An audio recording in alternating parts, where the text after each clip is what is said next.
দিয়ে দিলাম ঘুমের ওষুধ। বেগুন ধরলেই ঘুম আসবে। এখন শুধু চোর আসার অপেক্ষা। খেলা হবে। ভাবি, তুমি কি খবর শুনেছো? এটা একটা বিপর্যয়। কদ্দুস দাদু বেগুন ক্ষেত পাহারা দেওয়ার জন্য হালকে ভাড়া করেছে। কি বলিস? তুই সত্যি বলছিস? সত্যি ভাবি, 100%। আমি নিজে দেখছি। তাহলে তো নতুন ইদিয়া বের করতে হবে। ভাবি, ওই দেখেন হালকা ঘুমাচ্ছে। আইতেই ঠিক টাইম। চলুন গিয়ে টু বেগ বেগুন নিয়ে সৎকে পড়ি। ও কি? এই দেখি ডিজিটাল চোর। ভাবি, ভাবি। ভাবি ভাবছে আমি ঘুমিয়ে আছি, কিন্তু ভাবি তো জানেন আমি যাতে মাতাল তালে ঠিক।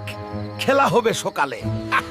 দেখছো গ্রামবাসী, আই দুই ভাবি মিলে আমার বেনুন ক্ষেতের 12টা বাজাইয়া দিছে, কিন্তু আজকে হালকা আমকে বাঁচিয়ে দিল। তা আমি ভাবছি আমার বেগুন চুরি করার অপরাধে আমার কোনো জরিমান লাগবে